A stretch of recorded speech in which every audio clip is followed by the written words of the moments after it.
আপনার কি দরকার আপনি ইস্তিগফার করতে থাকেন, আল্লাহ আপনাকে সব দিয়ে দিবেন। আপনার রিজিকের পেরেশানি আপনি ইস্তিগফার করেন, সন্তান কথা শোনেন আপনি ইস্তিগফার করেন, বিবি বাল বাচ্চা কথা শোনেন আপনি ইস্তিগফার করেন, আপনার ঋণে জর্জরিত আপনি ইস্তিগফার করেন, আপনার সমাজের মধ্যে আপনার তেমন মান সম্মান নাই আপনি ইস্তিগফার করেন, আপনার শরীর অসুস্থ আপনি ইস্তিগফার করেন। ইস্তিগফারের বদৌলতে আল্লাহ রাব্বুল আলামিন যা আপনি চাইবেন আল্লাহ আপনাকে তাই দান করবেন। সুবহানাল্লাহ। আজকে থেকে পাক্কা নিয়ত করে ইস্তিগফার করতে পারবো তো ইনশাআল্লাহ?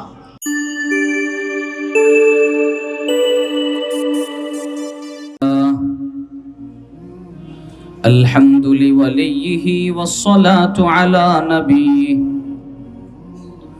والعدل والفضل والنظم بالجزم بوحدته بكبريائه وبسلطان وبإعلان وبإتقان وبيان في فرقان وحده لا شريك له وحده بوحدة موحدا بوحده وحيدا وأحدا بلا مدد وجدد ونصب ووصف في الكمال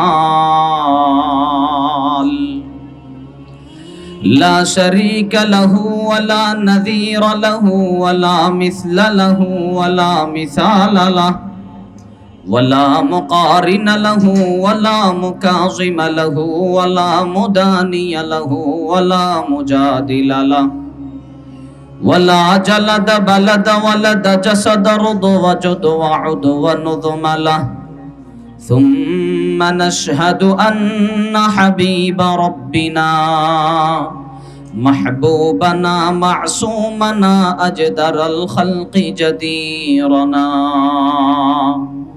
هو عدوة نزمة قدوة أسوة حسنة وبدلائله القاهرة الظاهرة الباطنة صعد إلى سدرة المنتهى في ليلة المعراج كشف الدجى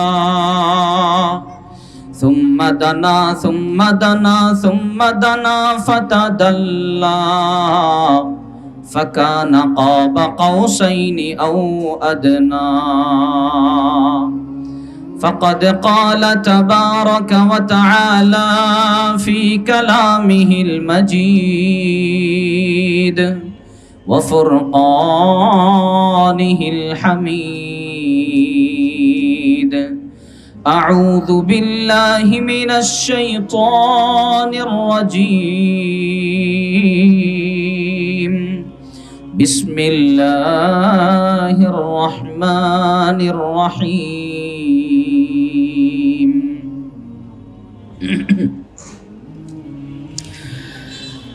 استغفروا ربكم إنه كان غفارا يرسل السماء عليكم مدرارا ويمددكم بأموال وبنين ويجعل لكم جنات ويجعل لكم أنهارا وقال النبي صلى الله عليه وسلم استغفروا ربكم فإني أستغفر في كل يوم أكثر من 100 مرة أو كما قال عليه الصلاة والسلام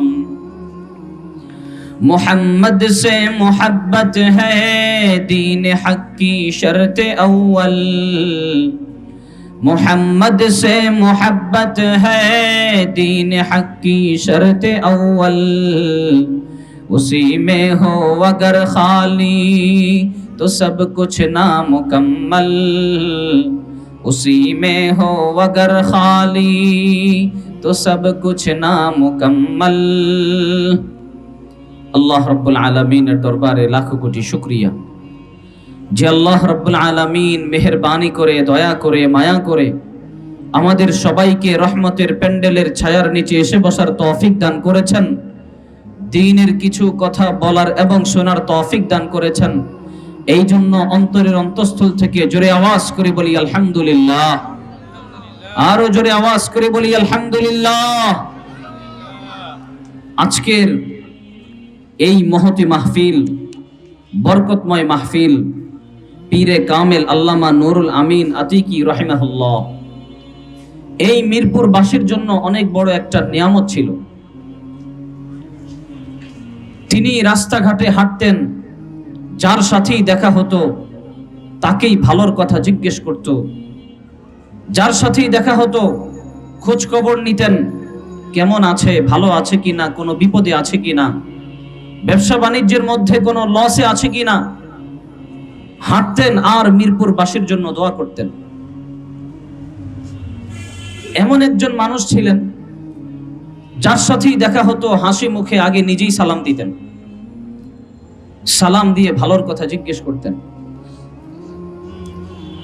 নুরুল আমিন আতিকি রাহিমাহুল্লাহ আমাকে ব্যক্তিগতভাবে অনেক মহাব্বত করতেন, ভালোবাসতেন। ওই ভালোবাসার যদিও আমি উপযুক্ত ছিলাম না, মাঝে মাঝে আমার পিছনে যদি নামাজ পড়তেন, নামাজ শেষে বুকে জড়িয়ে নিতেন আর বলতেন, বাবা তোর পিছনে নামাজ পড়ে বড় ভালো লাগে, বড় মজা লাগে, এবং দিক নির্দেশনা দিতেন কিভাবে করলে আরো ভালো হয়, কিভাবে করলে মুসল্লিদেরকে ফায়দা দেওয়া যায়, কিভাবে মুসল্লিরা তার ইমামের কাছ থেকে উপকৃত হওয়া যায়। এই বিষয়গুলো তিনি একটা একটা করে করে নসিহত করতেন। শুধু এতটুকুই না, আপনারা অনেকে জানেন আমাদের মসজিদে কোরআনের ক্লাস চলছে। প্রতিদিন এশার নামাজের পরে মসজিদে কোরআনুল কারীমের ক্লাস চলে। আলহামদুলিল্লাহ, এই পর্যন্ত 100-র উপরে মানুষ যারা কোরআনুল কারীম পড়তে পারতো না, আলিফ বাতা থেকে শুরু করে কোরআন শরীফ হাতে নিয়েছে। আল্লাহ তৌফিক দিলে এই আগামী 15 তারিখের মধ্যে আরো 20 থেকে 30 জন মানুষ যারা আলিফ বাতা থেকে শুরু করে কোরআনুল কারীম পর্যন্ত এসেছে, তারা কোরআনুল কারীম হাতে নেবে। তবে একটা বিষয় কি জানেন, এই যে আজকে কোরআনুল কারীম এতগুলো মানুষ পড়ছে, এটাও কিন্তু নুরুল আমিন আতিকি রাহিমাহুল্লাহর একটা পরামর্শের বরকত। হুজুর আমাকে বলেছিলেন, তোমার এখানে অনেক মুসল্লি, হাজার হাজার মুসল্লির সমাগম, তুমি চাইলে এদেরকে কাজে লাগাতে পারো। আমি পরামর্শ চাইলাম, হুজুর আমি কিভাবে কাজে লাগাতে পারি? হুজুর তখন বললেন, তুমি কোরআন শিক্ষার ক্লাস চালু করো। এরপরে হুজুরের ওই পরামর্শে আমি কোরআনুল কারীম শিক্ষার ক্লাস চালু করলাম। আলহামদুলিল্লাহ, এটার বদৌলতে অসংখ্য, এটার বদৌলতে অনেক মানুষ তারা আজকে কোরআনুল কারীম পড়তে পারে, নামাজের সূরাগুলো ঠিকমতো পড়তে পারে। এটার সওয়াব কিন্তু হযরত পেয়ে যাচ্ছেন। তো এমন একজন আল্লাহর ওলি ছিলেন মিরপুরবাসীর জন্য। যেহেতু শাইখুল হাদিস আল্লামা মুফতি দিলাওয়ার হোসাইন দামাত বারাকাতুহুম তিনি আমার নানা, আর হুজুরের সাথে একদম বন্ধুত্বপূর্ণ সম্পর্ক। সেই হিসেবে দেখা হলে আমাকে নাতি বলে ডাক দিত, যে নাতি কি খবর, এদিকে আয়। শুধু এতটুকুই না, মাদ্রাসার মধ্যে গরিব এতিম যে বাচ্চাগুলো ছিল কখনো বলি নাই, তারপরেও বলতেন যে তোমাদের এতিমখানার জন্য আমি 2 বস্তা চাল পাঠিয়ে দিলাম, তোমাদের গরিব বাচ্চাদের জন্য 2 বস্তা আলু পাঠিয়ে দিলাম। অন্যরকম এক মহাব্বতের সাগর ছিলেন, দরিয়া ছিলেন, যেটা আসলে বলে শেষ করা যাবে না। আমরা দোয়া করি আল্লাহ রাব্বুল আলামিন হযরতের কবরকে রওজাতুম মিন রিয়াজিল জান্নাহ বানায় দেখ, বলেন আমিন। আল্লাহ রাব্বুল আলামিন হযরতের সাথে এবং রাসূল করিম সাল্লাল্লাহু আলাইহি ওয়াসাল্লামের সাথে যেন প্রতিনিয়ত জান্নাতের বাগানে আল্লাহ যেন মোলাকাত করিয়ে দেন, বলেন না আমিন।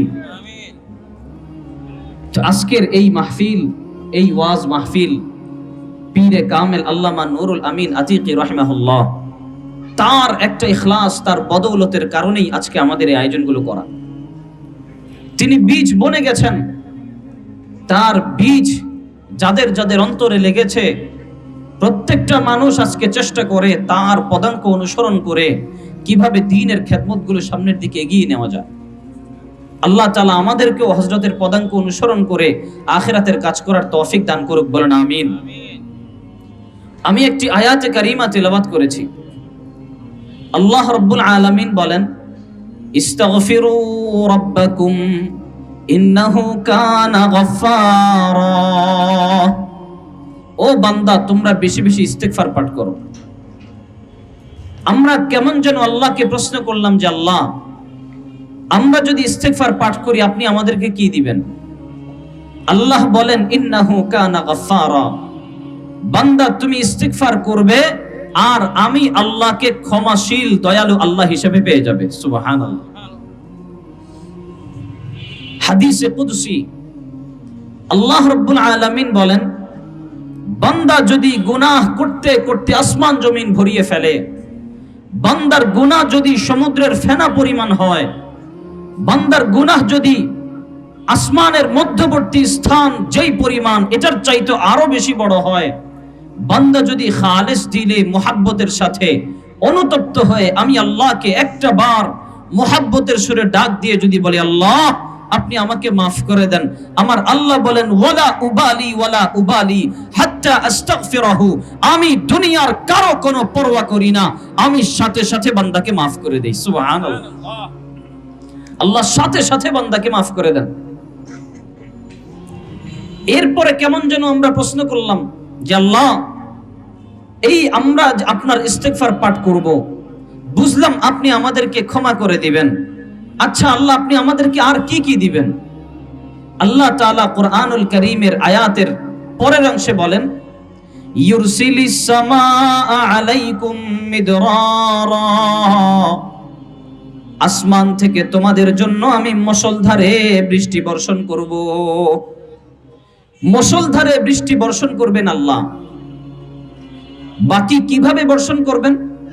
মুফাসসিরিনে কেরামরা বলেন, যখন বান্দাদের জন্য বৃষ্টির দরকার হবে তখন আল্লাহ বৃষ্টি দান করবেন, আর যখন বান্দাদের জন্য বৃষ্টির প্রয়োজন হবে না তখন আল্লাহ বৃষ্টি বন্ধ করে রাখবেন। যেমন ধরেন বিগত 10-15টা বছর ধরে আমরা যখন বাজারের মধ্যে ঢুকতাম শাকসবজি পর্যন্ত কিনতে পারতাম না। শাকসবজি কিনতে গেলে মনে হয় গোশতের চাইতে মাছের চাইতে দাম অনেক বেশি। কিন্তু দেখেন এই বছরটা আমরা এত কমে শাকসবজি কিনতে পারছি, বিগত 10-15 বছরও আমরা এত কম টাকায় শাকসবজি কিনতে পারি নাই। বাহ্যিকভাবে চিন্তা করলে দেখা যায় এই বছরটার মধ্যে তেমন একটা বৃষ্টি হয় নাই। সাধারণত অন্যান্য বছর এই শীতকালের মধ্যেও বৃষ্টি হয়, কিন্তু এখন দেখা যায় এই শীতকালের মধ্যেও আল্লাহ তাআলা তেমন একটা বৃষ্টি দেন নাই। কিন্তু আসমানের বৃষ্টি যদিও আল্লাহ বন্ধ করে দিয়েছেন, ওই জমিনের মধ্যে যতটুকু পরিমাণ পানি বান্দার প্রয়োজন অতটুকুর ব্যবস্থাও আল্লাহ করে দিয়েছেন। এজন্য কৃষকরা আসমানের বৃষ্টি না পেলেও জমিনের পানি দিয়ে তাদের ফসলগুলো সিঞ্চন করেছে আর ফসল উৎপন্ন হয়েছে। অন্য সময় দেখা যেত কৃষকরা বীজ বুনেছে, আসমানের কঠিন বৃষ্টি আসার কারণে সব বীজগুলো ভেঙে চুরে খান হয়ে গেছে, সবগুলো পচে গেছে, পানিতে পুরো একেবারে শেষ হয়ে গেছে। অথচ এবার দেখা গেল বৃষ্টিও তেমন একটা হয়নি, আবার জমিন থেকেও পানি আসছে। তার মানে বোঝা গেল ওই যে কেন জানেন, আমি তো বলি জুলুমবাজের বিদায় হয়ে গেছে, সমাজ থেকে জুলুম কমে গেছে। যেই পরিমাণ ওলামায়ে কিরামদের হাতের মধ্যে রশি বেঁধে, ওলামায়ে কিরামদের কোমরের মধ্যে রশি বেঁধে, হাতের মধ্যে হ্যান্ডকাফ বেঁধে যেভাবে আলেম ওলামাদেরকে জেলখানার মধ্যে পুঁতে রেখেছিল, আল্লাহর গজব আসমান থেকে পড়ছিল আর চতুর্দিকে দুর্ভিক্ষ হওয়া শুরু হয়ে গিয়েছিল। ঠিক না? যেই না আলেম ওলামারা তাদেরকে মুক্ত করে দিয়েছে, যেই না আলেম ওলামাদের হাত থেকে হ্যান্ডকাফকে ছড়িয়ে নিয়েছে, যেই না আলেম ওলামা তাদেরকে জেলখানার জিঞ্জির থেকে হেফাজত করেছে, আল্লাহর রহমত ও বরকত আসা শুরু হয়ে গেছে। কথা বলেন ঠিক কিনা? এটাই বাস্তব। কারণ যেই সমাজের মধ্যে কোন শাসক জুলুম করে, ওই সমাজের মধ্যে সর্বপ্রথম যেই জিনিসটা আল্লাহ উঠিয়ে নেন সেটা হচ্ছে বরকত। বরকত আল্লাহ তাআলা উঠিয়ে নেন, ভালো ভালো রিজিক আল্লাহ তাআলা উঠিয়ে নেন। দেখেন টাকা পয়সা কামানো একটা জিনিস, বরকত ভিন্ন জিনিস। একজন ব্যক্তি প্রতি মাসে 1 থেকে 1.5 লক্ষ টাকা ইনকাম করে, সে ভাবতে পারে যে আমি তো অনেক টাকা ইনকাম করি। মাস গেলে দেখা যায় আমাদের কাছে এসে বলে হুজুর 1 থেকে 1.5 লক্ষ টাকা ইনকাম করি, মাস গেলে আরো 20,000 টাকা ঋণ হয়ে যায়, আরো 50,000 টাকা ঋণ হয়ে যায়, কোনো মতেই কুলাতে পারি না। এটাকে বরকত বলে না। শাইখুল হাদিস আল্লামা আজিজুল হক রহমতুল্লাহি আলাইহি বলতেন যে বেটা বরকত কারে বলে জানো? বরকত হলো অল্প তেলে মচমচা ভাজা। তেলও অল্প হবে, ভাজাও বড় মচমচা হবে, কড়া হবে, এটার নামই বরকত। শাইখুল হাদিস আল্লামা আজিজুল হক রহমতুল্লাহি আলাইহি বড় চমৎকার ভাবে উদাহরণ দিতেন। তো তেমনি ভাবে অনেককে দেখা যায় মাত্র 10 থেকে 15,000 12,000 টাকা বেতনের চাকরি করে, পরিবার পরিজনের সমস্ত খরচ বরচ দেওয়ার পরেও আরো 2,000 টাকা জমাতে পারে। এটাই তো বরকত। যখন কোন জালেম বাদশা এই দুনিয়ার মধ্যে অধিষ্ঠ হয়, ওই জালেম বাদশার কুপ্রভাবের কারণে, তার বদ আমলের কারণে আল্লাহ রাব্বুল আলামিন সর্বপ্রথম যেই নিয়ামত উঠিয়ে নেন সেটা হচ্ছে বরকত। আল্লাহ তাআলা বরকতকে উঠিয়ে নেন। বান্দার রিজিক, টাকা পয়সাই কেবলমাত্র বান্দার রিজিক না, এই টাকা পয়সা ছাড়া আরো অনেক রিজিক বান্দার আছে। টাকা পয়সা এটা শুধুমাত্র একটা রিজিকের মাধ্যম। টাকা পয়সা ছাড়া অন্যান্য রিজিকও রয়েছে। যেমন কোন ব্যক্তির ঘুম হয় না, আপনি ওই ব্যক্তিকে জিজ্ঞেস করেন ঘুম হয় না আপনার কেমন লাগে, ওই ব্যক্তি বলবে সারা দুনিয়া বিক্রি করে দিয়ে হলেও যদি একটা দিন আমি প্রাণ ভরে ঘুমাতে পারতাম আমার কাছে বড় ভালো লাগতো। তার মানে ঘুম নামক রিজিক আল্লাহ তাআলা তার কাছ থেকে উঠিয়ে নিয়েছেন। রিজিক খালি টাকা পয়সা না, ঈমানের সাথে চলতে পারা এটাও উত্তম একটা রিজিক। আমলের সাথে চলতে পারা এটাও বান্দার জন্য উত্তম একটা রিজিক। শুধু তাই নয়, নেক স্ত্রী ঘরের মধ্যে থাকা এটাও আল্লাহ রাব্বুল আলামিনের পক্ষ থেকে বান্দার স্পেশাল রিজিক। সন্তান সন্ততি ভালো হওয়া এটাও আল্লাহ রাব্বুল আলামিনের পক্ষ থেকে একটা স্পষ্ট সুন্দর একটা রিজিক। তেমনি ভাবে দুনিয়ার মধ্যে সম্মানের সাথে থাকা, ইজ্জতের সাথে থাকা, মর্যাদার সাথে থাকা এটাও আল্লাহর একটা রিজিক। টাকা পয়সাই কেবলমাত্র রিজিক না, এই টাকা পয়সা ছাড়াও আরো অনেক রিজিক আছে, যেই রিজিক গুলোকে আমরা রিজিক মনে করি না, একমাত্র টাকা পয়সাকেই রিজিক মনে করি। হ্যাঁ, এমনও মানুষ দেখা যায় টাকা পয়সার অভাব নাই, অসুস্থতার অভাব নাই। তার মানে বোঝা গেল যদিও টাকা পয়সা রিজিক তার আছে, সুস্থতা নামক রিজিক তার নাই। কিছু কিছু বিপদ এমন থাকে, কিছু কিছু অসুস্থতা এমন থাকে যেটা আল্লাহর পক্ষ থেকে রহমত হিসেবে আসে। আবার কিছু কিছু অসুস্থতা এমন হয় যেটা আল্লাহ তাআলার পক্ষ থেকে গজব হিসেবে আসে। এখন কিভাবে বুঝবো কোন বিপদ আমার জন্য রহমত, কোন বিপদ আমার জন্য গজব? কোন অসুস্থতা আমার জন্য রহমত, কোন অসুস্থতা আমার জন্য গজব? তখন দেখতে হবে, যদি আমি দেখি আমার উপর অনেক বড় বিপদ আক্রান্ত করেছে, আমি বড় মুসিবতে পড়ে গেছি, আমি বড় অসুস্থতার মধ্যে পড়ে আছি, সেখান থেকে সুস্থ হচ্ছি না, অপরদিকে দিলের অবস্থা দেখতে হবে আমার দিলটা কেমন। যদি আমি দেখি অসুস্থতার কারণে, বিপদে জর্জরিত হওয়ার কারণে আমার দিলে কোনো পরিবর্তন আসে নাই, বরং আমার দিল আল্লাহ রাব্বুল আলামিনের উপর সন্তুষ্ট, আমার দিল বলে আল্লাহ তুমি বিপদ দিয়েছো, তুমি উদ্ধার করবা, আল্লাহ তুমি পরীক্ষা দিয়েছো, তুমি পরীক্ষায় উত্তীর্ণ হওয়ার তৌফিক দিবা, আল্লাহ আমার কোনো টেনশন নাই, পেরেশানি নাই, তাহলে বুঝতে হবে এই বিপদ, এই অসুস্থতা এটা আল্লাহ রাব্বুল আলামিনের পক্ষ থেকে বান্দার জন্য রহমত। আর যদি বোঝা যায় বিপদ আমাকে আক্রান্ত করেছে, অসুস্থতা আমাকে আক্রান্ত করেছে, আমি মুসিবতে পড়ে গেছি, আমি বিপদে জর্জরিত হয়ে আছি, আর অপর দিকে পেরেশান, মনে শান্তি নাই, অস্থিরতা বিরাজ করে, প্রতিনিয়ত আল্লাহকে দোষারোপ করি, আল্লাহ কেন আমাকে রোগ দিয়ে রাখলা, আমি ছাড়া তো দুনিয়ার কত মানুষ আছে, কত ভালো আছে, তুমি খালি রোগ দেওয়ার মতো আমাকেই দেখলা, আমি খালি বিপদে আছি। তাহলে বুঝে নিতে হবে, যদি বিপদ আসার পরে, অসুস্থতা আসার পরে, মুসিবত আসার পরে মনের মধ্যে অস্থিরতা তৈরি হয়ে যায়, মনের মধ্যে পেরেশানি তৈরি হয়ে যায়, তাহলে বুঝে নিতে হবে এটা আল্লাহ রাব্বুল আলামিনের পক্ষ থেকে রহমত না, বরং এটা আল্লাহর তরফ থেকে গজব। এজন্য ভাই, রিজিক খালি টাকা পয়সা না, রিজিক আরো অনেক কিছু আছে। রাসূলুল্লাহ সাল্লাল্লাহু আলাইহি ওয়াসাল্লাম তো বলেন, ফামা তাজালুল বালায়া বিররাজুল হাত্তা ইয়ামশিয়া ফিল আরদি ওয়া লাইসা লাহু খাতিআ। দুনিয়ার মধ্যে এমন কিছু বান্দা আছে যেই সমস্ত বান্দারা যখন তাদেরকে বিপদ আপদ আক্রান্ত করে, মুসিবত আক্রান্ত করে, বিপদে জর্জরিত হয়ে যায়, আর বান্দা একটার পর একটা বালা মুসিবত সহ্য করেই যায়। আল্লাহ রাসূল সাল্লাল্লাহু আলাইহি ওয়াসাল্লাম বলেন, ফামা তাজালুল বালায়া বির-রাজুল হাত্তা ইয়ামশিয়া ফিল আরদি ওয়া লাইসা লাহু খাতিআ। এই বিপদে জর্জরিত হওয়া ব্যক্তিটা যখন দুনিয়ার মধ্যে চলতে থাকে, দুনিয়ায় চলতে চলতে তার এমন একটা অবস্থা হয়ে যায়, তার শরীরের মধ্যে আল্লাহ কোনো গুনাহই রাখেন না। সুবহানাল্লাহ। ওই যে তার জ্বর হয়েছিল, বিনিময় আল্লাহ গুনাহ মাফ করে দিয়েছেন। ওই যে সে অসুস্থ হয়ে গেছে, বিনিময় আল্লাহ তাআলা গুনাহ মাফ করে দিয়েছেন। শুধু এতটুকুই না, রাসূলুল্লাহ সাল্লাল্লাহু আলাইহি ওয়াসাল্লাম বলেন, বান্দা ঘরের মধ্যে একটা জিনিস এক জায়গায় রেখেছে, ওই জিনিসটা খুঁজে পায় না, ওটা খুঁজতে খুঁজতে বান্দা একটু পেরেশানির শিকার হয়েছে। একটু পরে খুঁজতে খুঁজতে দেখা যায় বালিশের নিচেই তো রাখা আছে, অথবা একেবারে আলমারির সামনে রাখা আছে। তখন বান্দা চিন্তা করে, হায় হায়, এই জিনিসটা এখানে রেখে সারাদিন খুঁজলাম। আমাদের এক সাথী ভাই ছিল, ছাত্র জামানায় তারে দেখতাম প্রায় সময় সে রুমের মধ্যে দৌড়াতো আর কি যেন খুঁজতো। তারে জিজ্ঞেস করতাম, ভাই তুমি কি খোঁজো? বলে, আমার চশমা খুঁজি, চশমা পাই না। পরবর্তীতে ছাত্ররা তার নাকের উপর একটা গুতা দিয়ে দেখাই দিত, এই বেটা তোর চশমা তো তোর চোখে।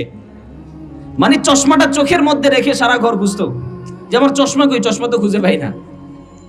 এরকম অনেক সময় দেখা যায়, জানা একটা বিষয় এখানে রেখেছে, তারপরে খুঁজে পাই না, ঘুরতে ঘুরতে খুঁজতে থাকে কোথায় আছে এই জিনিসটা। আল্লাহ রাসূল সাল্লাল্লাহু আলাইহি ওয়াসাল্লাম বলেন, এই যে সামান্য একটা বিষয় যেটা খোঁজার জন্য বান্দা একটু পেরেশানির শিকার হয়েছে, এটার বিনিময়েও আল্লাহ তাআলা তার গুনাহ মাফ করে দেন। সুবহানাল্লাহ। তার মানে সব বিপদ বান্দার জন্য মুসিবত না, সব বিপদ বান্দার জন্য গজবের কারণ না, সব বিপদ বান্দার জন্য আযাবের কারণ না। যেই বিপদ আসার পরে বান্দা নিজেকে হেফাজতে রাখতে পারে, যেই বিপদ আসার পরে বান্দা শুকরিয়া আদায় করার তৌফিক পায়, বুঝে নিতে হবে এটা তার জন্য রহমত, বরকত। আর যেই বিপদ আসার পরে বান্দা শুকরিয়া আদায় করতে পারে না, উল্টা পেরেশান হয়ে যায়, আল্লাহর উপর বিভিন্ন রকমের মিথ্যা আরোপ করতে থাকে, আল্লাহকে দোষারোপ করতে থাকে, বুঝে নিতে হবে ওটা বান্দার জন্য গজব, ওটা রহমত না। এই জন্য বলছিলাম, আল্লাহ রাব্বুল আলামিন বলেন, ইস্তাগফিরু রাব্বাকুম, ও বান্দা বেশি বেশি তোমরা আমার কাছে ইস্তিগফার পাঠ করো। আমরা কেমন যেন বললাম, আল্লাহ, আমরা যদি বেশি বেশি ইস্তিগফার পাঠ করি আপনি আমাদেরকে কি দান করবেন? আল্লাহ বলেন, ইউরসিলিস সামা আলাইকুম মিদরারা, আসমান থেকে আমি তোমাদের জন্য মুষলধারে বৃষ্টি বর্ষণ করব। ওই যে ব্যাখ্যা করেছেন মুফাসসিরিনে কেরাম, মুষলধারে বৃষ্টি বর্ষণ করা মানে যখন বৃষ্টির দরকার হবে তখন আল্লাহ বৃষ্টি দিবেন, যখন দরকার হবে না তখন বৃষ্টি দিবেন না। পূর্ববর্তী জামানায় এক নবীর উম্মতরা গিয়ে আল্লাহর নবীর কাছে গিয়ে বললেন যে আল্লাহকে বলেন আল্লাহ যেন আমাদের কথা মতো বৃষ্টি দান করে। এরপরে আল্লাহ তাআলা বললেন, এটা তো তাদের জন্য ক্ষতি হবে। কিন্তু কিছু বান্দা থাকে না, ছোট বান্দা, ওই বান্দাদের কথা হলো আমাদের দরকার হবে আল্লাহ বৃষ্টি দিবে, আমাদের দরকার হবে না আল্লাহ বৃষ্টি দিবে না। এরপরে আল্লাহ বললেন, যা ঠিক আছে, তোমরা যখন বৃষ্টি চাইবা আমি তখন বৃষ্টি দিব, যখন তোমরা বৃষ্টি চাবা না আমি তখন বৃষ্টি দিব না। এই কথা বলার পরে বান্দারা যখন বৃষ্টি চায় আল্লাহ তখন বৃষ্টি দেয়, যখন বৃষ্টি চায় না তখন আল্লাহ বৃষ্টি দেয় না। কিন্তু ফসল যখন কাটার সময় হয়ে গেল, দেখলো ধান একটাও পরিপক্ক না, গম একটাও পরিপক্ক না, আম খেতে যায় দেখে আম তিতা, অন্য অন্য ফল ফলাদির মধ্যে কোনো মিষ্টি নাই। কারণ একটা ফলের জন্য কি পরিমাণ রৌদ্রের তাপ দরকার, একটা ফলের জন্য কি পরিমাণ সূর্যের আলো দরকার, চাঁদের কিরণ দরকার, কি পরিমাণ বৃষ্টির পানি দরকার, গাছের গোড়ায় কতটুকু পরিমাণ পানি দিলে একটা ফল পরিপূর্ণ পাকবে, মিষ্টি হবে। জোরে আওয়াজ করে বলেন তো এটা জানেন কে? জোরে বলেন না কে? এটা জানেন একমাত্র আল্লাহ, আল্লাহ ছাড়া তো কেউ এটা জানেন না। যখন বান্দারা গরম লাগে বলে আল্লাহ বৃষ্টি দিয়ে দেন, ঠান্ডা হয়ে যায়। বাস আল্লাহ বৃষ্টি দিয়ে দেয়, বান্দা ঠান্ডা হয়ে যায়। কিন্তু জাগা মতো গিয়ে দেখলো কোনো ফসল ফলাদি কিচ্ছু নাই, সব তিতা হয়ে গেছে, কোনোটা পাঞ্চা হয়ে গেছে, কোনোটা নষ্ট হয়ে গেছে। তার মানে আমাদের ভালো মন্দ আমরা তো বুঝি না, আমরা তো বান্দা, আমরা তো নালায়েক টাইপের লোক, আমরা খালি স্বার্থটাই বুঝি, কিন্তু কোনটা আমাদের জন্য ভালো এটা তো আমরা বুঝি না। যিনি ভালো বোঝেন জোরে আওয়াজ করে বলেন তিনি কে? আল্লাহ একমাত্র ভালো বোঝেন যে আমাদের জন্য কোন জিনিসটা বেশি দরকার। যেমন মনে করেন আমরা অনেক সময় দোয়া করি যে আল্লাহ আমাকে আপনি এই জিনিসটা দান করেন। অনেকে দোয়া করে আল্লাহ আমাকে 1 কোটি টাকা দেন, অনেকে দোয়া করে আল্লাহ আপনি আমাকে দুনিয়াতে বড় লোক বানায় দেন। আর অপর দিকে দেখি কিরে দোয়া তো কবুল হয় না। কিন্তু রাসূলুল্লাহ সাল্লাল্লাহু আলাইহি ওয়াসাল্লাম বলেন মুমিন বান্দা দোয়া করতে দেরি, আল্লাহ তাআলা দোয়া কবুল করতে দেরি করেন না। শুধু তাই নয়, আল্লাহ রাব্বুল আলামিন বলেন উজিবু দাওয়াতাদ দাঈ ইযা দাআনি, বান্দা যখনই আমাকে ডাকে তখনই আমি বান্দার ডাকে সাড়া দেই। দেখেন যখনের সাথে তখনের একটা মিল আছে। যেমন আমি আপনাকে বললাম ভাই আপনি যখন আসবেন তখন আমাকে একটা ফোন করবেন, তার মানে আপনি আসার সাথে সাথেই আমাকে একটা ফোন করবেন। যখনের সাথে তখনের একটা মিল থাকে। তেমনি ভাবে আল্লাহ রাব্বুল আলামিন বলেন উজিবু দাওয়াতাদ দাঈ ইযা দাআনি, বান্দা যখনই আমাকে ডাকে আমি তখনই বান্দার ডাকে সাড়া দেই। সুবহানাল্লাহ, আল্লাহ এক মুহূর্ত দেরি করেন না। এখন আপনি বলতে পারেন যে হুজুর কই আল্লাহ সাড়া দেয়, কত কিছুই তো আল্লাহর কাছে চাই, আল্লাহ কই আমাকে দিল, সবকিছু তো পাই না। মূল বিষয় হচ্ছে আমার জন্য কোন জিনিসটা দরকার এটা তো আমি জানি না। আল্লাহ তাআলা প্রত্যেকটা দোয়াই কবুল করেন। বাকি দোয়া কবুল করার 3টা পদ্ধতি আছে।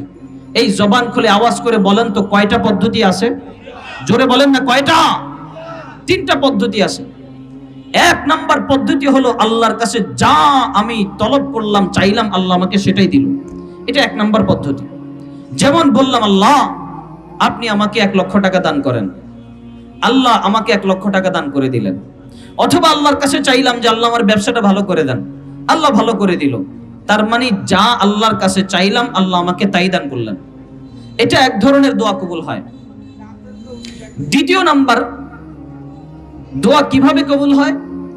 আল্লাহর কাছে চাইলাম যে আল্লাহ আমাকে 1 লক্ষ টাকা দান করেন, আল্লাহ চিন্তা করলেন যে বান্দা এমনিতেই তুমি ঠিকমতো আমারে ডাকো না, তোমারে যদি আমি কিছু বালা মুসিবত বিপদ দিয়ে রাখি তখন তুমি সারাক্ষণ আমারে ডাকতে থাকো। আমাদের অভ্যাস তো এরকমই, আমরা যখন ভালো থাকি সুস্থ থাকি তখন আল্লাহরে ডাকি না, কিন্তু যখন আমরা বিপদে পড়ি মুসিবতে পড়ি, আরে দাঁড়াইতে গেলেও আল্লাহ আল্লাহ, বসতে গেলেও আল্লাহ আল্লাহ, হাঁটতে গেলেও আল্লাহ আল্লাহ, হসপিটালের বেডে যাই তাও আল্লাহ আল্লাহ, শক্তি নাই তাও আল্লাহ আল্লাহ। এই কথা বলেন ঠিক কিনা? আমি একদিন মাদারীপুর যাচ্ছিলাম, ওই লঞ্চের মধ্যে যখন পদ্মা সেতুটা পার হচ্ছি এমন অবস্থায় শুরু হলো ঝড় তুফান। ওই তখন আমি দেখলাম মানুষ কেমনে আল্লাহরে ডাকতে পারে, কল্পনা করা যায় না। ওই দৃশ্য এখনো আমার চোখে ভাসে। কি পরিমাণ ইশক ও মোহাব্বতের সাথে মানুষ আল্লাহকে ডেকেছে। সেখানে কয়েকটা হিন্দুরে দেখলাম কতক্ষণ শুরুতে রাম রাম রাম রাম ডাকা শুরু করেছে, একটু পরে দেখলাম রাম রাম বাদ দিয়ে সবাই যখন আল্লাহ আল্লাহ করে হিন্দু আল্লাহ আল্লাহ করে। পরে আমি হিন্দুরে যখন ঝটটট থামলো জিজ্ঞেস করলাম কিরে ভাই ঘটনা কি, এতক্ষণ দেখলাম তুমি রাম রাম করো এখন আল্লাহ আল্লাহ করতেছো, কাহিনী কি? করে ভাই রাম রাম রে ডাকছি, রাম রাম তো কথা শোনে না, এখন দেখি না সবাই তো আল্লাহ আল্লাহ ডাকে, আল্লাহ কথা শোনে কি না, আমার তো বাঁচা দরকার। তার মানে আমাদের অভ্যাস এমন, আমরা যখন বিপদে পড়ি তখন আল্লাহরে খালি ডাকতেই থাকি। আল্লাহ দেখলো বান্দা তোমার যেই পরিমাণ অবস্থান তুমি ঠিকমতো আল্লাহরে ডাকো না, পশ্চিম দিকে ফিরে নামাজ পড়া তো দূরের কথা, আছাড় পর্যন্ত তুমি খাও না। তোমারে যদি আমি আরো টাকা পয়সা দেই, তুমি তো এই টাকা পয়সা দিয়ে এখন বাসার মধ্যে টেলিভিশন আছে 24 ইঞ্চি, একটু পরে তুমি নিয়ে আসবা 42 ইঞ্চি। তোমারে তো ভালো করেই চিনি আমি, এই জন্য তোমারে যদি আমি টাকা পয়সা দেই তুমি তো ঠিকমতো দিনের কাজে ব্যয় করবা না, ওই টাকা পয়সা তোমার জন্য আরো ক্ষতির কারণ হবে। এই জন্য আল্লাহ রাব্বুল আলামিন টাকা পয়সা দেন না অনেককে। তাহলে আচ্ছা জবান খুলে বলেন তো আল্লাহ কি ওই ব্যক্তির ভালো চাইলো না খারাপ চাইলো? এই জোরে বলেন না, ভালো চাইলো না খারাপ চাইলো? ভালো চাইলো। আচ্ছা এরপর আরেকটা উদাহরণ নেন। সে আল্লাহ তাআলার কাছে চাইলো যে আল্লাহ আমাকে 1 লক্ষ টাকা দান করেন, কিন্তু তার তকদীরের মধ্যে লেখা আছে আগামী 2 মাস পরে তার ক্যান্সার হয়ে যাবে। এবার বলেন তো, যদি তার ক্যান্সার হয়, 1 লক্ষ না 1 কোটি টাকা দিয়েও কি ওই ক্যান্সার ভালো করা সম্ভব? কারণ ক্যান্সারের আজ পর্যন্ত কোনো ঔষধ তো পৃথিবীতে কেউ আবিষ্কার করতে পারেনি। যাও আবিষ্কার করেছে, কারো ক্ষেত্রে কার্যকর হয়, কারো ক্ষেত্রে ফেল হয়ে যায়। এখন আল্লাহ তাআলা চিন্তা করেন, বান্দাকে 1 লক্ষ টাকা দিয়ে তেমন আর কি লাভ হবে?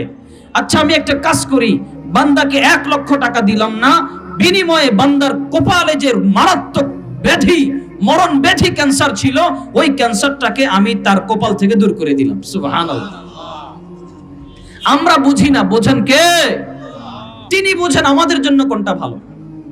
যেমন ধরেন, ছোট্ট বাচ্চা রাস্তা দিয়ে হেঁটে যায়, বাবাকে চিৎকার করে বলতে থাকে, বাবা আমাকে চিপস কিনে দেন, চকলেট কিনে দেন। বাবা তখন বলে, বাবা এটা খাইস না, এটা খেলে তোর পেট খারাপ হবে, এটা খেলে তুই বাবা তুই টিকতে পারবি না। একটা কাজ কর বাবা, আমি বাসায় নিয়ে যাব তোমাকে, তোমার আম্মু তোমাকে গরম দুধ দিবে, গরম ডিম দিবে। বাচ্চা বলে, তোমার দুধ খাই না, ডিম খাই না, আমার চিপস কিনে দাও। এদিকে বাচ্চার শরীরও ভালো না।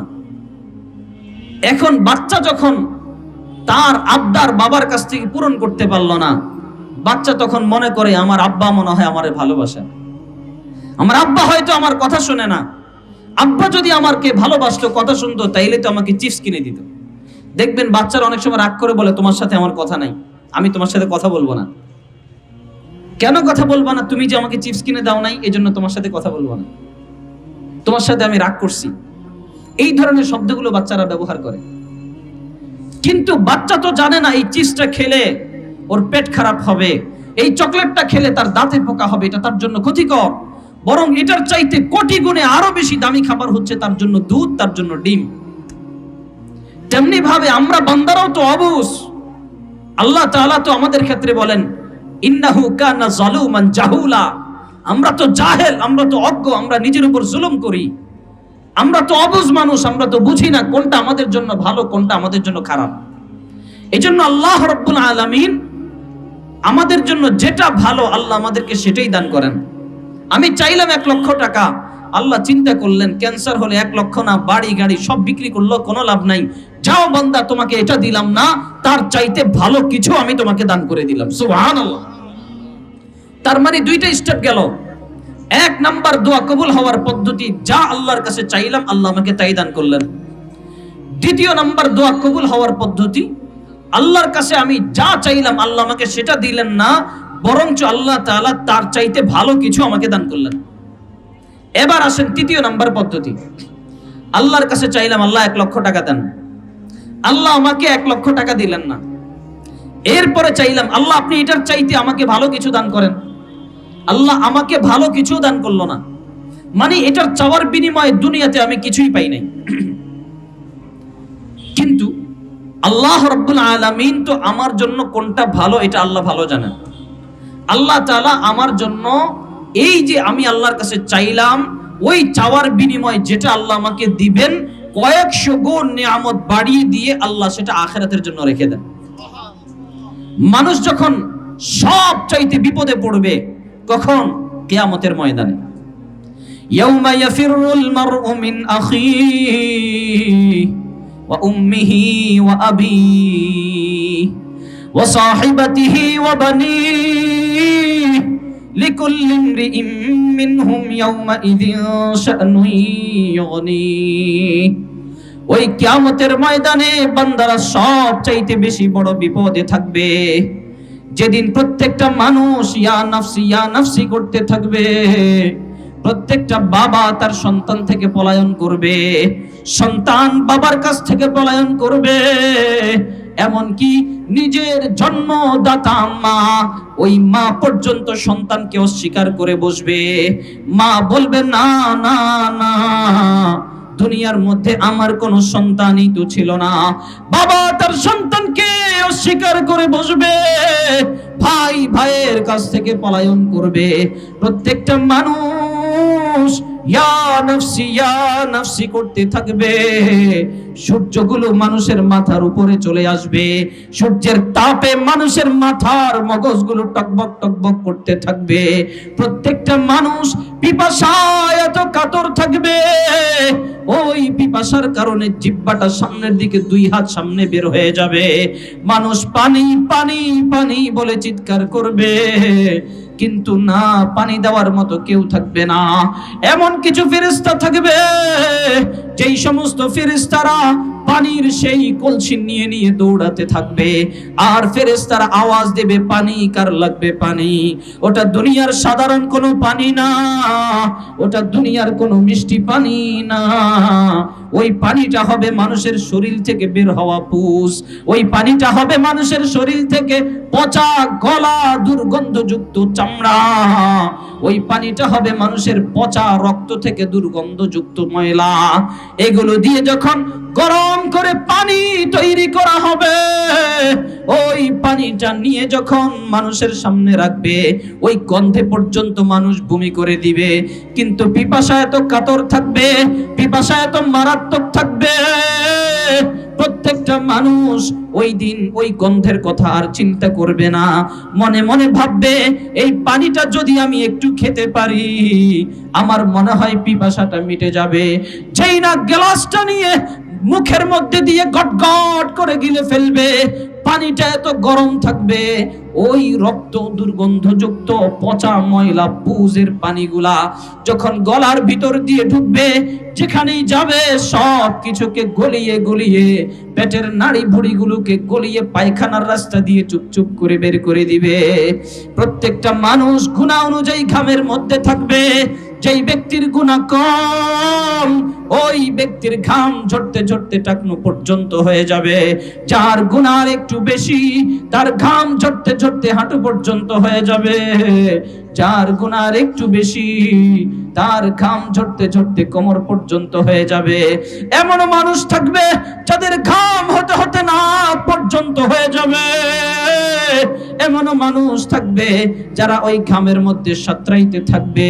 এভাবে প্রত্যেকটা মানুষ যখন ঘামে সাঁতরাইতে থাকবে, গুনাহের কারণে, সূর্যের তাপে, ওই জাহান্নামের কিয়ামতের ময়দানের আযাবের কারণে প্রত্যেকটা মানুষ যখন বিপদে থাকবে, আমল নামা যখন হালকা হয়ে যাবে, নেকির পাল্লা যখন হালকা হয়ে যাবে, বদের পাল্লা যখন ভারী হয়ে যাবে, ওই কঠিন মুহূর্তে বান্দার জন্য যখন জাহান্নাম ওয়াজিব হয়ে যাবে, এমন সময় আল্লাহ রাব্বুল আলামিন ওই বান্দাকে বলবে, ও ফেরেশতারা, নাও নাও নাও, এই পাহাড় সমান আমলগুলো আমার বান্দার আমল নামায় দিয়ে দাও।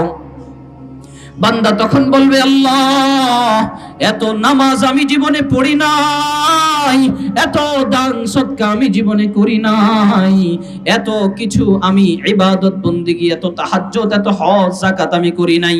ও আল্লাহ, এগুলো আজকে কোত্থেকে আসলো?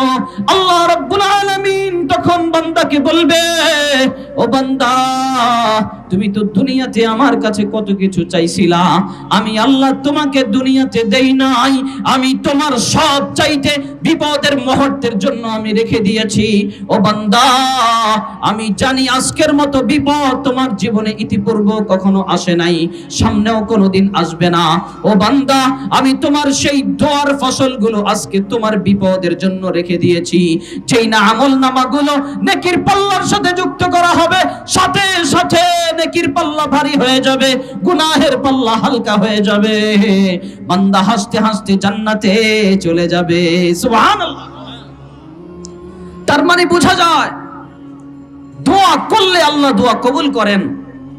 বন্দুকের গুলি মিস হতে পারে, কিন্তু দোয়া কখনো মিস হয় না। আল্লাহর কাছে বান্দা যা চায় আল্লাহ তাই দান করেন। আল্লাহ বলেন, উজিবু দাওয়াতাদ দাঈ ইযা দাআনি, বান্দা আমাকে ডাকতে দেরি, আমি বান্দার ডাকে সাড়া দিতে দেরি করি না। আল্লাহু আকবার। কেমন দয়ালু মালিক, চিন্তা করেন। আরে আমরা চাই দুনিয়ার নোংরা জিনিস, আল্লাহ বলে, না বান্দা, তোমাকে আমি ভালো কিছু দান করব। আমরা চাই দুনিয়ার সামান্য জিনিস, আল্লাহ বলে, না বান্দা, তোমাকে দুনিয়ার সামান্য জিনিস না, তোমাকে অনেক দামি জিনিস আমি দান করব। এটাই হচ্ছেন আমাদের রব, এটাই হচ্ছেন আমাদের মালিক।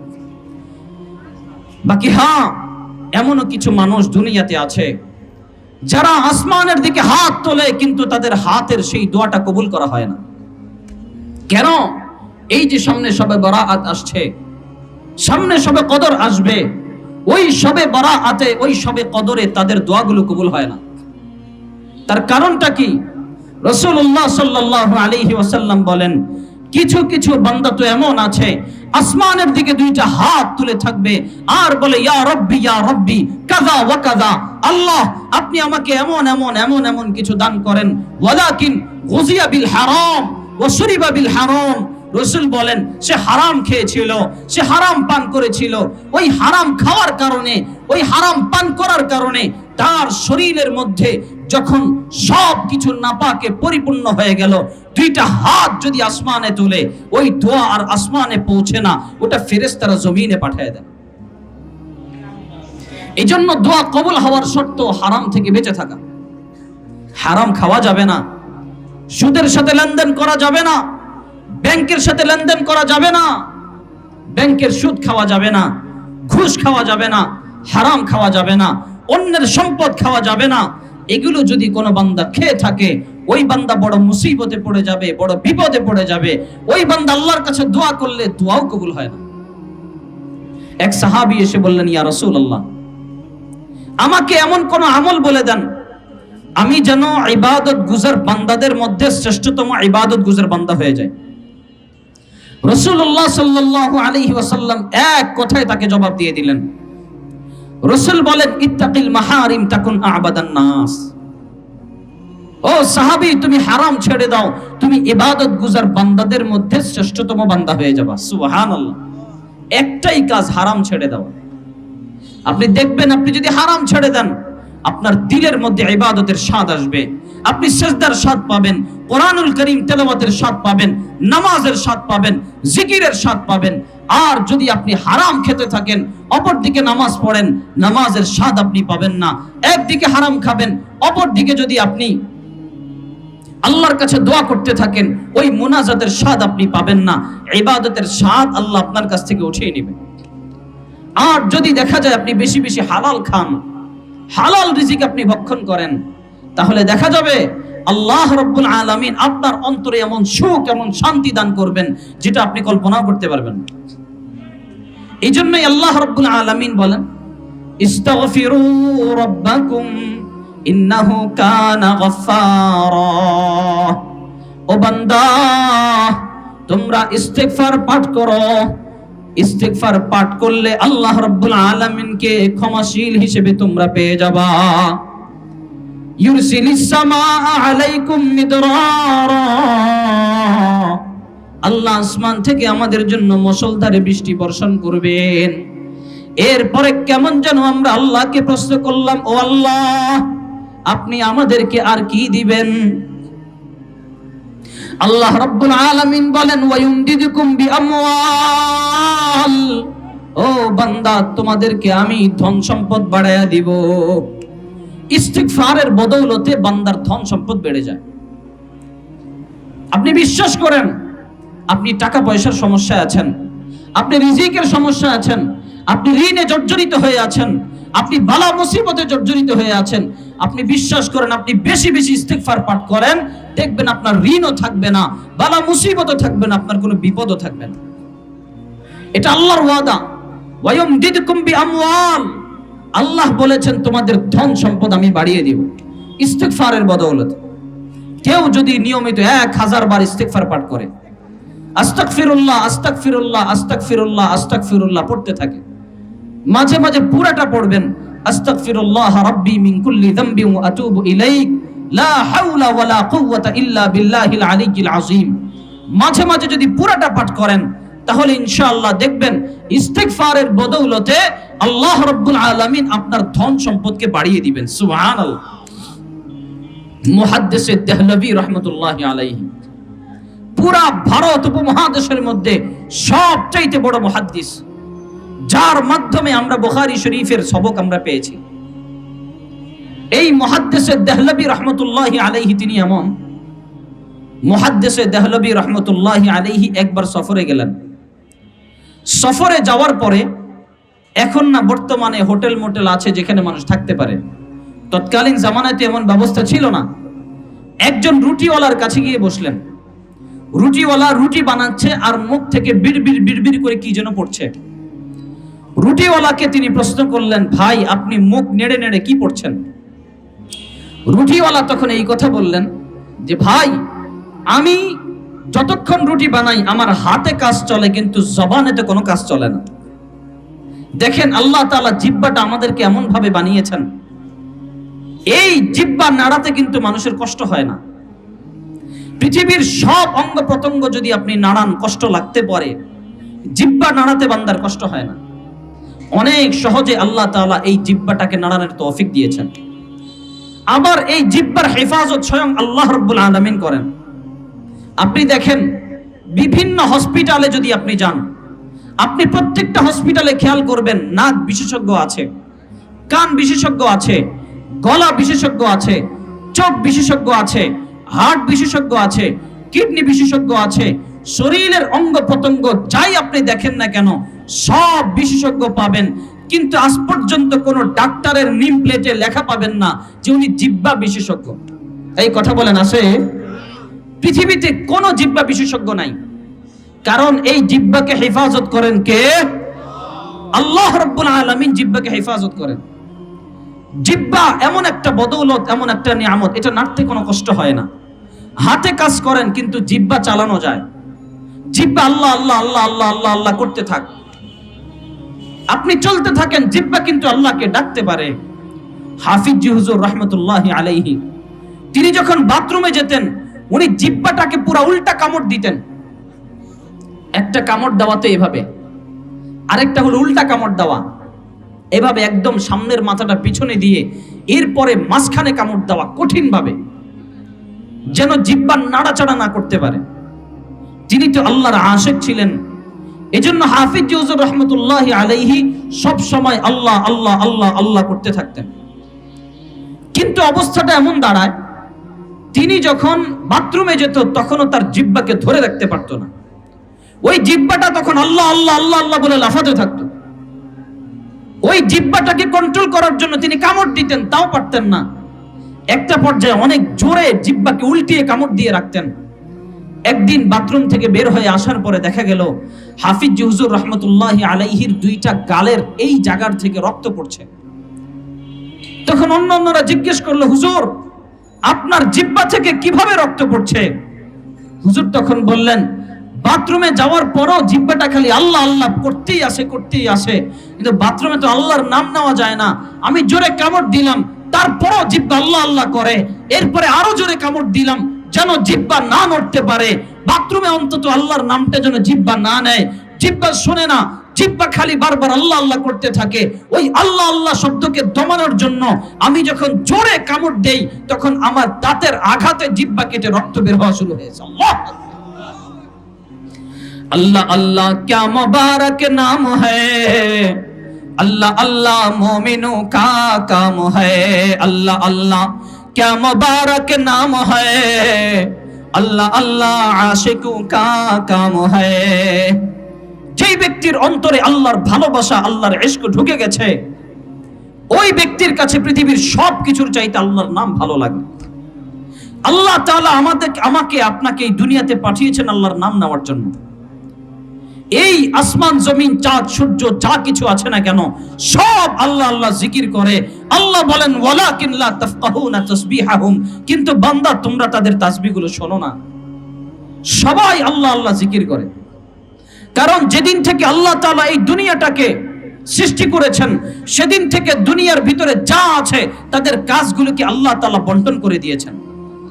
পাকিস্তানের মুফতি আজম মুফতি শফি রহমতুল্লাহি আলাইহি বলেন, क्यों ना हो रोज़े अज़ल से हो चुकी तक़सीम कार, क्यों ना हो रोज़े अज़ल से हो चुकी तक़सीम कार, मैं हो माली के लिए और कुल जहां मेरे लिए, मैं हो माली के लिए और कुल जहां मेरे लिए। যেদিন থেকে আল্লাহ রাব্বুল আলামিন এই দুনিয়াকে সৃষ্টি করেছেন সেদিন থেকে পুরা দুনিয়ার কাজগুলো আল্লাহ বন্টন করে দিয়েছেন। আল্লাহ তাআলা মানুষকে সৃষ্টি করেছেন একমাত্র আল্লাহর জিকির, আল্লাহর ইবাদতের জন্য। আর এছাড়া গাছ পাতা লতা তরু তাজা শাক সবজি যা কিছু আছে না কেন সব কিছুকে আল্লাহ সৃষ্টি করেছেন একমাত্র মানুষের সেবার জন্য। ये जमीन मेरे लिए है आसमां मेरे लिए, ये जमीन मेरे लिए है आसमां मेरे लिए, और है मसरूफ खिदमत कुल जहां मेरे लिए, और है मसरूफ खिदमत कुल जहां मेरे लिए, बरगबर मेरे लिए है हर समर मेरे लिए, हर चमन मेरे लिए हर गुलसिता मेरे लिए, हर चमन मेरे लिए हर गुलसिता मेरे लिए, एक मेरे दम से है इस बज़्म आलम का फुरूग, एक मेरे दम से है इस बज़्म आलम का फुरूग, वक़्फ़ खिदमत है ये कौनो मका मेरे लिए, वक़्फ़ खिदमत है ये कौनो मका मेरे लिए।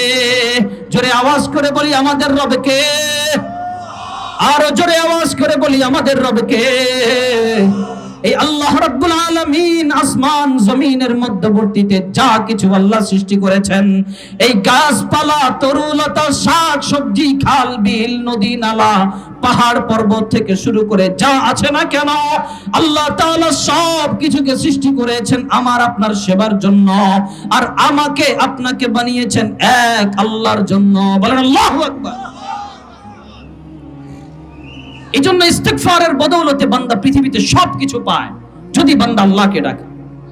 ওই ব্যক্তি বললেন আমি রুটি বানাই ঠিক আছে, কিন্তু আমার জবান থেকে সবসময় ইস্তিগফার আমি পড়তে থাকি। জিজ্ঞেস করলেন ইস্তিগফারের বদৌলতে আপনি কি পেয়েছেন? বলে হুজুর কি পাইনি সেটা আপনি জিজ্ঞেস করেন। আমার সন্তান ছিল না, ইস্তিগফারের বদৌলতে আল্লাহ আমাকে সন্তান দান করেছেন। হুজুর আমার বড় ইচ্ছা ছিল বাইতুল্লাহ সফর করতে যাওয়া, ইস্তিগফারের বদৌলতে আল্লাহ আমাকে বাইতুল্লাহ সফর করিয়েছেন। হুজুর আমি গরিব ছিলাম, ইস্তিগফারের বদৌলতে আল্লাহ আমাকে ধনী বানিয়েছেন। এখন আমার একটা মাত্র ইচ্ছা আছে, এই জগৎ বিখ্যাত মুহাদ্দিস দেহলভীর সাথে মৃত্যুর আগে যদি আমার একটা বার দেখা হয়ে যেত, আমার জীবনে আর কোনো আশাই থাকতো না। বলেন মুহাদ্দিস দেহলভী কোথায়? উনি তো তার সামনে। এরপরে চিন্তা করলেন যেহেতু ইস্তিগফারের বদৌলতে আল্লাহ তার সব কিছু পূরণ করেছেন, হয়তো আমার মতো মুহাদ্দিস দেহলভীকে আল্লাহ তাআলা তার সামনে এনেছেন তার ইস্তিগফারের বদৌলতে। আল্লাহু আকবার।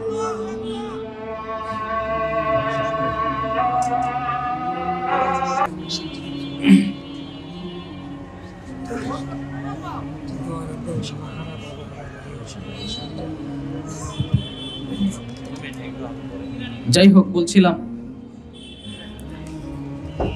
মুহাদ্দিস দেহলভী রহমতুল্লাহি আলাইহি ওই ব্যক্তির সামনে চলে আসলেন। আসার পরে বললেন যে আমি সেই মুহাদ্দিস দেহলভী যাকে আপনি খুঁজছেন। এই কথা বলার পরে সে গিয়ে তার বুক জড়িয়ে ধরলেন আর বললেন আলহামদুলিল্লাহ, ইস্তিগফারের বদৌলতে আল্লাহ তাআলা আমার জীবনের আর কোনো আশা অপূর্ণ রাখেন নাই। সুবহানাল্লাহ। তাহলে বোঝা গেল ইস্তিগফারের কি পরিমাণ ফায়দা। এজন্যই আল্লাহ বলেন ওয়ায়ুমদিদকুম বিআমওয়াল, আল্লাহ তাআলা ইস্তিগফারের বদৌলতে তোমাদের সম্পদ বাড়িয়ে দিবেন। এরপরে আমরা কেমন যেন আল্লাহকে প্রশ্ন করলাম, আল্লাহ সম্পদ তো আমাদের বাড়লো, আপনি আমাদেরকে আর কি দিবেন? আল্লাহ আয়াতের পরের অংশে বলছে ওয়াবানিন, সম্পদ দেওয়ার পরে তোমাদেরকে আমি নেক সন্তান দান করে দিব। সন্তান দুই ধরনের, এক ধরনের সন্তান হয় সুসন্তান, আরেক ধরনের সন্তান হয় কুসন্তান। এই সুসন্তান এটা বাবা মার অনেক কাজে লাগে, কিন্তু কুসন্তান এটা বাবা মার জন্য বিপদের কারণ। কোন ব্যক্তি যদি ইস্তিগফার পাঠ করতে থাকে আল্লাহ রাব্বুল আলামিন তাকে সুসন্তান দান করেন। সুবহানাল্লাহ। তাহলে দেখেন অনেকের সন্তান ঠিক মতো কথা শোনে না, বাবা মার মনে কষ্ট, কত পেরেশান বাবা মা সন্তানদেরকে নিয়ে। আপনি বিশ্বাস করেন ইস্তিগফার পড়তে থাকেন প্রতিদিন 1000 বার, এই নিয়তে পড়েন যে আল্লাহ তুমি আমার সন্তানটাকে ঠিক করে দাও, দেখবেন আপনার সন্তানও ঠিক হয়ে গেছে। কারণ নেক সন্তানকে যখন বান্দা দুনিয়াতে রেখে যায়, ওই নেক সন্তান যখন বাবা মার জন্য দোয়া করে, বাবা মা কবরের মধ্যে বসে বসে সেটা পেতে থাকে। আর নেক সন্তান যখন দুনিয়াতে থাকে না, বাবা মার জন্য দোয়া করলেও বাবা মা সেটা দোয়া করার মতো কেউ থাকে না। উল্টা ওই বাবা মার যে সম্পদ ছিল সেগুলোকে নাজায়েজ কাজের মধ্যে সন্তান ব্যয় করে। এজন্য আল্লাহ রাব্বুল আলামিন বলেন, ওয়ায়ুমদিদুকুম বিআমওয়ালিন ওয়া বানিন, বান্দা ইস্তিগফারের বদৌলতে তোমাদেরকে সম্পদ বাড়িয়ে দিব, সন্তানের মধ্যেও বরকত দান করব। এরপরে আমরা কেমন যেন আল্লাহকে প্রশ্ন করলাম, আল্লাহ আমাদেরকে আর কি দিবেন আপনি? আল্লাহ আয়াতের পরের অংশে বলছেন, ওয়ায়াজআল লাকুম জান্নাত ওয়ায়াজআল লাকুম আনহারা, বান্দা যদি তোমরা বেশি বেশি ইস্তিগফার পাঠ করো, ইস্তিগফারের বদৌলতে তোমাদেরকে আমি জান্নাত দান করে দেব। সুবহানাল্লাহ। জান্নাতের বাগ বাগিচা আল্লাহ দান করে দিবেন, নহর সমূহ আমাদের জন্য আল্লাহ প্রবাহিত করে দিবেন। সুবহানাল্লাহ। তার মানে দেখা যায় ইস্তিগফার, আপনার কি দরকার আপনি ইস্তিগফার করতে থাকেন, আল্লাহ আপনাকে সব দিয়ে দিবেন। আপনার রিজিকের পেরেশানি আপনি ইস্তিগফার করেন, সন্তান কথা শোনেন আপনি ইস্তিগফার করেন, বিবি বাল বাচ্চা কথা শোনেন আপনি ইস্তিগফার করেন, আপনার ঋণে জর্জরিত আপনি ইস্তিগফার করেন, আপনার সমাজের মধ্যে আপনার তেমন মান সম্মান নাই আপনি ইস্তিগফার করেন, আপনার শরীর অসুস্থ আপনি ইস্তিগফার করেন। ইস্তিগফারের বদৌলতে আল্লাহ রাব্বুল আলামিন যা আপনি চাইবেন আল্লাহ আপনাকে তাই দান করবেন। সুবহানাল্লাহ। আজকে থেকে পাক্কা নিয়ত করে ইস্তিগফার করতে পারবো তো ইনশাআল্লাহ? পারবো তো ইনশাআল্লাহ? আল্লাহ আপনি আমাদের সবাইকে ইস্তিগফার করার তৌফিক দান করেন, জোরে বলেন আমিন। এই যে উলামায়ে কেরামদের কাছে আপনারা যত আসবেন, যত আলেম ওলামার সোহবতে থাকবেন, তত দেখবেন আস্তে আস্তে হেদায়েত পেতে থাকবেন, তত দেখবেন আস্তে আস্তে দ্বীনের কথা শুনতে থাকবেন। এই মাদ্রাসা মসজিদগুলো যত বেশি কায়েম থাকবে, যত বেশি ঠিক থাকবে, তত বেশি দেখবেন হেদায়েতের বারিধারা বর্ষণ হতে থাকবে। আর আলেম ওলামা থেকে যত বেশি আপনি দূরে সরে যাবেন, তত বেশি দেখবেন আপনি মুসিবতে পড়ে যাবেন, বিপদে পড়ে যাবেন। কিন্তু খবরদার, রাসূলুল্লাহ সাল্লাল্লাহু আলাইহি ওয়াসাল্লামের একটা হাদিস আপনাদেরকে শোনায় দেই। আল্লাহ রাসূল বলেন, কুন আলিমান, বান্দা তুমি আলেম হয়ে যাও। যদি আলেম হতে না পারো, রাসূল বলেন, আও মুতাআল্লিমান, বান্দা তুমি ছাত্র হয়ে যাও।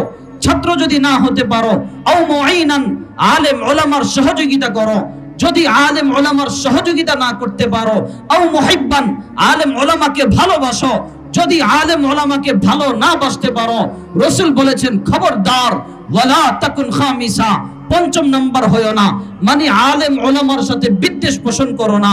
যদি কেউ আলেম ওলামার সাথে বিদ্বেষ পোষণ করে, আল্লাহ রাব্বুল আলামিন ঘোষণা করেন, মান আদানি ওয়ালিয়ান ফাকাদ আযানতুহু বিল হারবি, যদি কেউ আমার ওলির সাথে শত্রুতা পোষণ করে, আমি তার সাথে যুদ্ধ ঘোষণা করি। কথা বলেন ঠিক কি না? আমরা যুগ যুগ ধরে দেখেছি, যারা আলেম ওলামাদের পিছনে লেগে থাকে, যারা আলেম ওলামার পিছনে গীবত করতে থাকে, তাদের ক্ষতি করার চেষ্টা করে, সবচাইতে দুর্ভাগ্যজনক বিষয় কি হয় জানেন? মৃত্যুর সময় তাদের জবানে কালিমা নসিব হয় না। মৃত্যু হয় বেদীন অবস্থায়, মৃত্যু হয় নাফরমান অবস্থায়, মৃত্যু হয় বড় বিদঘুটে, বড় মুসিবতে। এজন্য খবরদার, আলেম ওলামা এটা নবীর ওয়ারিস। আলেম ওলামারা দুনিয়াতে খলিফাতুল্লাহি ফিল আরদি, আল্লাহর জমিনে আল্লাহর খলিফা। কখনো পর্যন্ত জান চলে যাক আপনার, তারপরও কোনো আলেমের বিরোধিতা করবেন না। জান চলে যাক, তারপরও কোনো আলেমের সাথে শত্রুতা পোষণ করবেন না।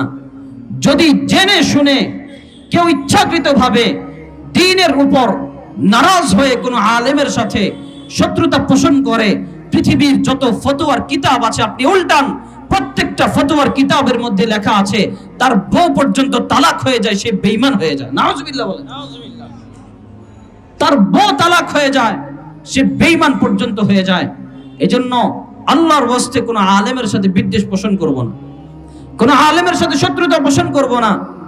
এই তো আপনি দেখেন না, আমার তো মনে হয় গত কিছুদিন আগে যে স্বৈরাচার আমাদের কাছ থেকে বিদায় নিয়েছে, সে যদি আলেম ওলামাদের উপর এত নির্যাতন না করত, আলেম ওলামাদের উপর এত জুলুম না করত, আলেম মাদ্রাসার ছাত্রদের রক্ত যদি প্রবাহিত না করত, আমার মনে হয় না সে ক্ষমতার থেকে যাইতো, সে এখনো ক্ষমতায় থাকতো। কথা বলেন ঠিক কিনা? আলেম ওলামাদের রক্ত হলো বিষের মতো বিষ। বিষ পান করলে যেমনি কোনো মানুষ বাঁচতে পারে না, বিষ পান করলে যেমন মানুষ দুনিয়ার থেকে চলে যেতে বাধ্য হয়, তেমনি ভাবে যারা আলেমের উপর নির্যাতন করবে, আলেমদের উপর জুলুম করবে, আলেমদেরকে জেলখানায় ঢুকাবে, প্রত্যেকটা মানুষ আলেমের বিষ পান করে ফেলে।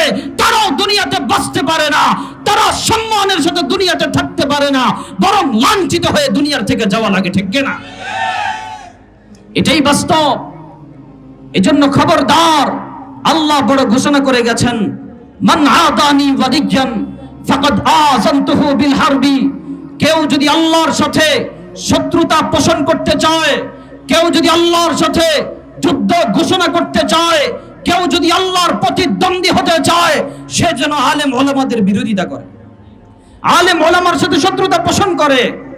খাসিরাত দুনিয়া ওয়াল আখিরা, এদের দুনিয়াও বরবাদ হয়ে যায়, এদের আখিরাতও বরবাদ হয়ে যায়। এজন্য আমরা আলেম ওলামার সাথে থাকতে পারবো তো ইনশাআল্লাহ? তাদের সোহবতে থাকতে পারবো তো ইনশাআল্লাহ? আল্লাহ আপনি আমাদের সবাইকে কবুল করে নেন, জোরে বলেন আমিন। ওয়া আখিরু দাওয়ানা আনিল হামদুলিল্লাহি রাব্বিল আলামিন। আসসালামু আলাইকুম ওয়া রাহমাতুল্লাহি ওয়া বারাকাতুহু।